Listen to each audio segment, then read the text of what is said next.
Hello guys, welcome back to my channel edutainment and मैं हूं स्मिता सिंह, आपके educator for code 55 human resource management and labour welfare. We are talking about unit 4 organisational behaviour. जैसा कि मैंने previous sessions में भी बताया है कि हम यूनिट 4 में एक्सप्लेनेशन, जो भी टॉपिक्स हम लेंगे उसका फुल एक्सप्लेनेशन देखेंगे ताकि हमको एक अंडरस्टैंडिंग हो पाए एग्जाम में। हम जो क्वेश्चंस आते हैं हमारे सामने, अगर आपने क्वेश्चन नहीं भी सॉल्व किया हो, नहीं भी पीवाईक्यू सॉल्व किया हो, नहीं भी आपने एमसीक्यूज देखा हो, बट फिर भी अगर आपके पास कैसा ऐसा कोई क्वेश्चन आता है जो आपने नहीं पढ़ा हो या नहीं देखा हो, अगर आप ऐसे क्वेश्चंस को पाते हैं बट आपका थ्योरी पार्ट अगर स्ट्रांग है, अगर आपने अच्छे से थ्योरी को देखा है, तो आप इजिली इस क्वेश्चन को सॉल्व कर सकते हैं। राइट, सो हम हमेशा थ्योरी पे बिल्कुल फोकस करेंगे, थ्योरी के कॉन्सेप्ट्स को देखेंगे एंड उसको अच्छे से समझने की कोशिश करेंगे। Right, so we are preparing for NTA UGC NET JRF 2022। Right, contents part में क्या क्या पढ़ना है हमें यूनिट 4 में ऑर्गेनाइजेशनल बिहेवियर के अंदर, ये सारी चीजें स्क्रीन पर हैं। ये इनका डिस्कशन इंट्रोडक्शन पार्ट में हमने दिया था, जो हमारा पहला सेशन था यूनिट 4 का। राइट, अगर नहीं देखा है तो आप देख सकते हैं वो सारे सेशंस अब तक के। एंड लास्ट सेशन जो हमारा था, लास्ट सेशन का जो लास्ट टॉपिक था वो मैग्रेगर पे था। मैग्रेगर की theory X and theory Y हमने पढ़ा था। ठीक है, थ्योरी एक्स की क्या फीचर्स हैं, थ्योरी वाई की क्या फीचर्स हैं, इनका हमने कंपैरिजन करके देखा, theory X and theory Y को। Right, appraisal of McGregor's contribution, उनका कंट्रीब्यूशन क्या है theory X and theory Y में, ये देखा था हमने। And now in this session will see Chris-Argyris maturity and immaturity theory. So we'll see here the frame of maturity, immaturity characteristics suggested by Chris-Argyris. So आपके सामने exam में questions पूछा जा सकता है, one liner questions, that who has given the term immaturity and maturity. So if you remember, then you can answer easily that immaturity and maturity model is given by Mr. Chris-Argyris, right? And describe the multi-dimensional development process along with an individual in an organization grows. He identifies 7 basic changes that take place in the people over the years. ठीक है, तो उन्होंने identify किया था 7 phases, जिसमें से उन्होंने देखा कि ओवर द टाइम कैसे वो चेंज होती रहती हैं चीजें। These changes reveal that people have a tendency. In changes से पता चलता है कि जो पीपल होते हैं वो डायनामिक इन नेचर होते हैं, वो चेंज होते हैं right by the time period. ठीक है, और इन्हीं चीजों पे उन्होंने डिस्कशन किया है। एक ये यू कैन से कि ये पीपल की टेंडेंसी होती है, उनकी प्रवृत्ति ही होती है कि वो by the time they change. So first देखेंगे, to develop from a state of being passive as an infant to a state of increased activity as an adult. So वो देखते हैं कि जो ह्यूमन बीइंग होता है वो इमेच्योरिटी से मेच्योरिटी की तरफ कैसे जाता है। पहले आप देखेंगे कि जो चाइल्ड होता है वो इमेच्योर होता है, वो स्पॉन्टेनियस होता है, राइट, वो पैसिव रोल प्ले करता है, उसको कुछ समझ नहीं होती है, राइट, एज एन इन्फेंट। और जैसे वो बाय द टाइम वो चेंज होती रहती है, हैबिट्स उसके बदलते रहते हैं। ठीक है, वो जैसे ग्रो करता है, वो इंक्रीज करता है, लेवल्स को जैसे उसके इंक्रीज होते हैं उसके में चेंजेस देखने को मिलता है। कभी वो कुछ और एक्टिविटीज कर रहा होता है, लेकिन जैसे वो टाइम के साथ ग्रो करता है वैसे वो उसकी एक्टिविटीज चेंज होती रहती हैं। Right, so as an adult आप एज एन इन्फेंट एक पर्सन को देखेंगे तो वो कैसा है, और एज एन एडल्ट किसी भी पर्सन को देखेंगे एक तो उसके क्या बिहेवियर्स होते हैं, क्या एटीट्यूड्स होते हैं, उसमें आपको डिफरेंस देखने को मिलेगा। राइट, एंड सेकंड देखेंगे, to develop from a state of dependence on others as an infant to a state of relative independence as an adult।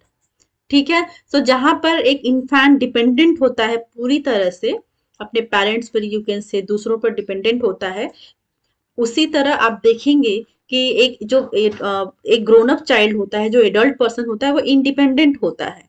किस तरह से वो प्रोसेस जो होता है चेंजेस का, इमेच्योरिटी से मेच्योरिटी तक पहुंचता है। Right, so this is the changes कि पहले वो इन्फेंट होता है तो वो डिपेंडेंट होता है लोगों पर, फिर जब वो एडल्ट हो जाता है तो वो इंडिपेंडेंट हो जाता है। तो these are the changes, these are the tendency of the people, these are the tendency of human being. Third देखेंगे to develop from being capable of behaving in only a few ways as an infant to being capable of behaving in a many different ways as an adult. जहां पर एक infant की बात करें तो वो capable होता है behaving in only a few veg, वो सिर्फ कुछ वेज में बिहेव कर सकता है, उसके कुछ ही कैरेक्टरिस्टिक्स होते हैं, कुछ ही तरीकों से वो बिहेव करता है। जहां पर आप एडल्ट की अगर बात करते हैं तो they are many ways where he और she behaves, they are many ways to behave, right. So वहीं पर जो एडल्ट होता है उसके कई सारे तरीके होते हैं अपनी बात को कहने का, कम्युनिकेशन का, खाने का, पीने का, रहने का, लाइफस्टाइल का, एटीट्यूड्स का, राइट। सो हर चीज में आपको चेंजेस देखने को मिलेगी, right.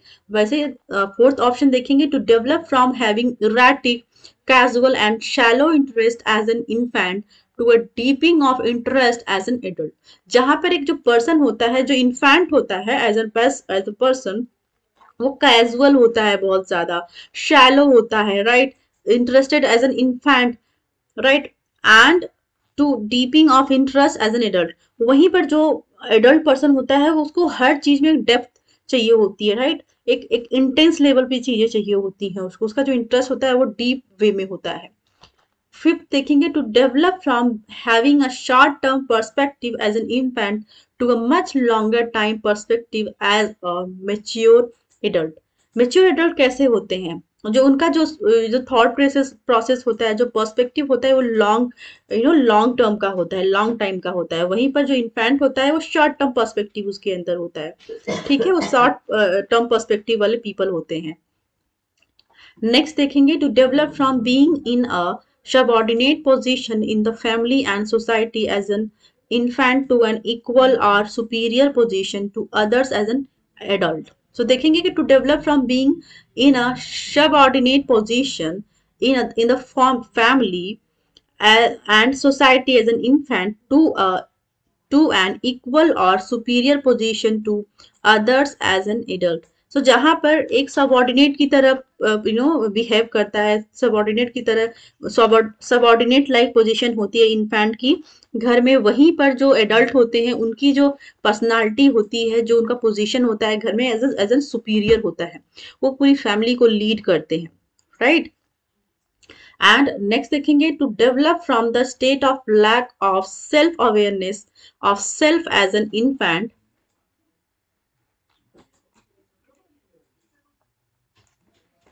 to a state of awareness and control over self as an adult. So जहां पे आप देखेंगे state of lack of self awareness, जहां पे infant में सेल्फ अवेयरनेस की लैक होती है, क्या की कमी होती है, वो उनके अंदर खुद की अवेयरनेस नहीं होती है, खुद ही वो अवेयर नहीं होते किसी चीज को लेकर, उनको लोग अवेयर कराते हैं, उनको बताते हैं, उनके फैमिली में पेरेंट्स, उनके फैमिली में रहने वाले बड़े लोग, राइट। वहीं पर जो एडल्ट होते हैं वो सेल्फ अवेयरनेस उनके अंदर होती है, वो खुद मोटिवेटेड होते हैं, खुद वो जानते सारी चीजों को, राइट। तो these are the differences of immaturity to immature, from immaturity to maturity theory you can say. Theory Z पढ़ेंगे, थ्योरी एक्स पे क्वेश्चंस आते हैं, थ्योरी वाई पे क्वेश्चंस आते हैं मैकग्रेगर की, थ्योरी जेड पर क्वेश्चन नहीं आते हैं, बट फिर भी हम एक ग्लिम्स डालेंगे क्योंकि ये आपके बुक में दिया हुआ है, तो हम एक ऐसी सरसरी निगाह से इसको देखेंगे। Made a comparative study of American and Japanese management practices. He came to the conclusion that many of the Japanese management practices can be adapted in American context. He suggested that he suggested the adoption of theory Z, which represents an integration of American and Japanese management practices.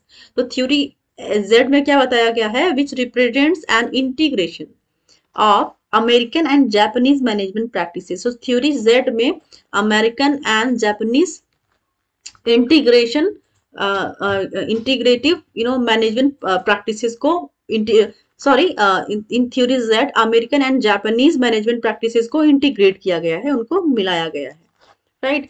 Theory Z represents the adoption of Japanese management practices by American companies. The hybrid type of system incorporates the strength of Japanese management, group decision making, social cohesion, job security, holistic concern for employees, etc. And American management, quick decision making, individual freedom, risk taking by individual, etc. This theory provides a complete transformation of motivation aspects of employees as compared to theory X and theory Y. Theory Z has been followed successfully by the Japanese firm operating in the USA.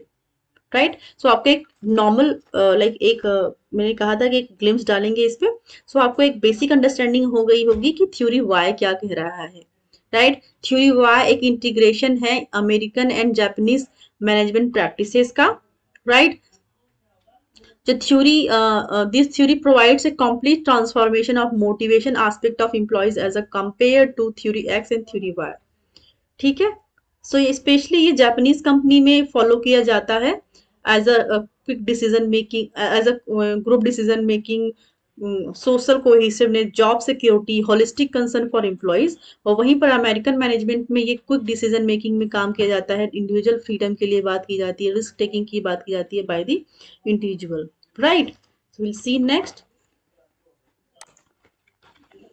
Organizational theory. So what is the organizational theory?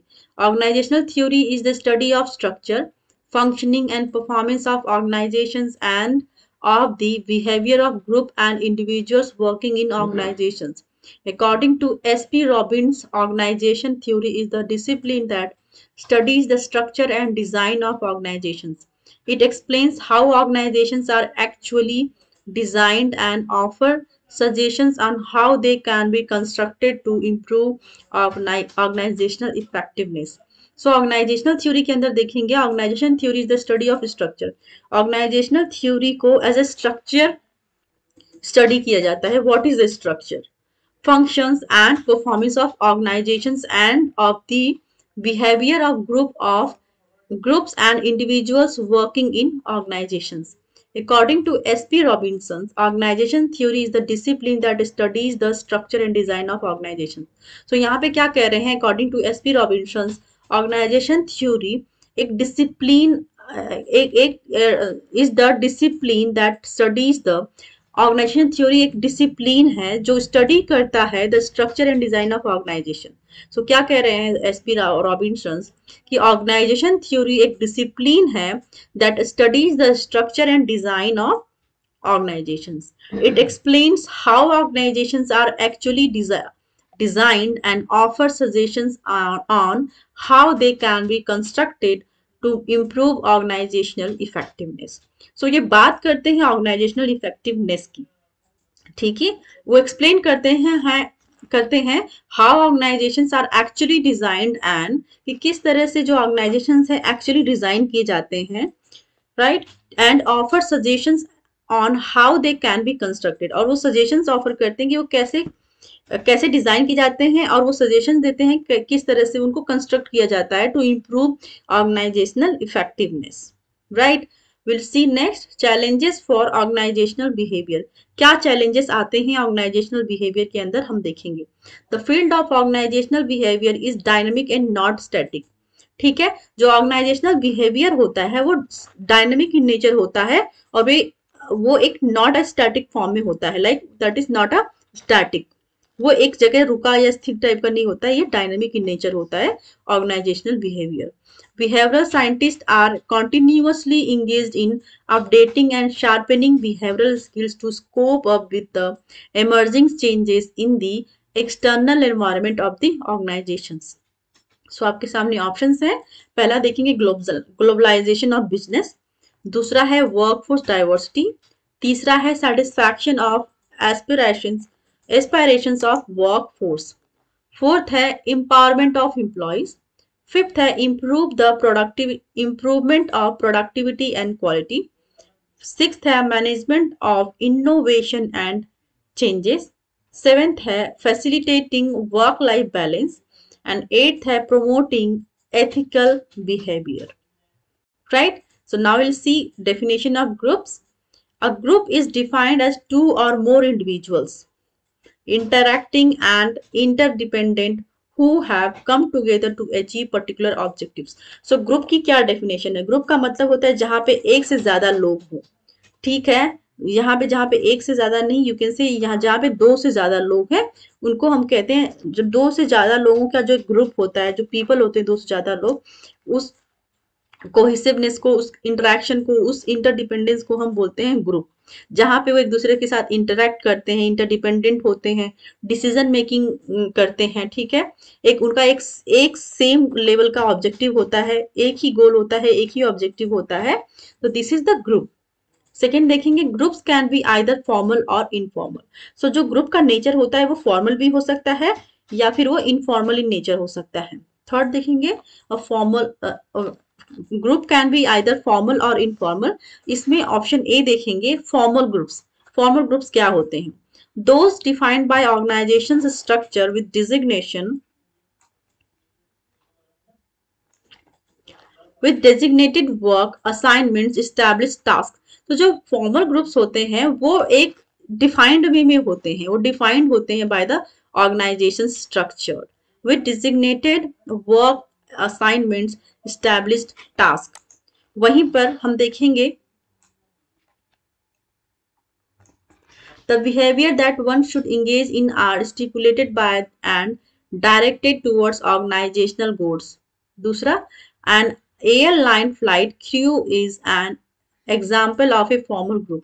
सो जो अच्छा example आपको देखने को मिलेगा वो airline crew को देखेंगे आप। Airline flight crew are the best example for formal group. दूसरा देखेंगे, इनफॉर्मल ग्रुप क्या है? Alliances that are neither formally structured nor organisationally determined.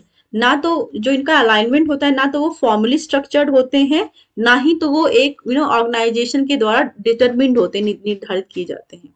Natural formations in the work environment in response to the need for social contact। इसमें क्या होता है, वो socially contact करते हैं। Three employees from different departments who regularly eat lunch together is an informal group। So क्या होता है कि जैसे जो फॉर्मल ग्रुप होता है उसमें सिस्टमैटिक चीजें होती है, सब कुछ स्ट्रक्चर्ड होती हैं, कि अगर आप अपना, आपके पास एक टीम दे दी जाती है तो आप अपने टीम के साथ उठते हैं, बैठते हैं, डिस्कस करते हैं, उनके साथ लंच करते हैं, उनके साथ आउट करते हैं, उनके साथ आप बाहर जाते हैं, ब्रेक पे जाते हैं। वहीं पर आप देखेंगे इनफॉर्मल में क्या कोई फॉर्मल चीज नहीं होती, कोई स्ट्रक्चर वे नहीं होता है। उनका मन किया कि वो दूसरे डिपार्टमेंट में जाके बात करें, उनके साथ लंच, बाहर जाके घूमें, उनके साथ लंच करें, उनके साथ लाइक नॉर्मल बात करते हैं, नॉर्मल कम्युनिकेशन करते हैं, आउट ऑफ द बॉक्स बात करते हैं, तो वो चीजें होती हैं इनफॉर्मल वेज। इनफॉर्मल वे होता है उसमें, कोई चीजें स्ट्रक्चर नहीं होती हैं। इनफॉर्मल में सारी चीजें अनस्ट्रक्चर्ड होती हैं, कोई हियरार्की नहीं होती है इनफॉर्मल में, राइट। एंड सी देखेंगे, it is possible to sub classify group as command, task, interest और फ्रेंडशिप ग्रुप्स। ये एक फ्रेंडशिप ग्रुप्स होते हैं। लाइक जो आपका फॉर्मल ग्रुप होता है वो एक ऑर्गेनाइजेशन लेवल पे होता है, वहां पे आपके पीयर्स होते हैं, एम्प्लॉयज होते हैं जो आपके साथ काम करने वाले होते हैं। They talk in the structured way, उनका एक फॉर्मल वे होता है। वहीं पर जो इनफॉर्मल होता है वो आपके फ्रेंडशिप ग्रुप होता है। क्योंकि आपके फ्रेंड सर्कल जो होते हैं, जो आपके फ्रेंड्स होते हैं, उसमें आपका कोई हियरार्की नहीं होती, कोई स्ट्रक्चर नहीं होता है, जो जैसी बात कर रहा है, जो उसको जो पसंद आता है करता है, ठीक है। तो वो होता है इनफॉर्मल, राइट। सो हमने फॉर्मल देखा, इनफॉर्मल देखा, ठीक है। स्टेजेस ऑफ ग्रुप डेवलपमेंट की बात हम नेक्स्ट सेशन में करेंगे। तब तक के लिए आप मेरे साथ जुड़े रहिए, मेरे साथ बने रहिए। अगर आपको मेरा चैनल पसंद आता है, मेरी टीचिंग स्टाइल पसंद आती है, कंटेंट्स जो मैं लेके आती हूँ वो पसंद आते हैं, तो आप मुझे कमेंट कर सकते हैं ताकि मुझे मोटिवेशन मिले और मैं और अच्छा करने की कोशिश करूँ। अगर आपको लगता है कहीं पर भी लैक कर रही हूँ और in any way, then you also can let me know, I will work on that. And for sure मैं उस पर वर्क करूंगी एंड उसको इम्प्रूव करने की कोशिश करूंगी, right. So thank you so much for watching me, thank you very much.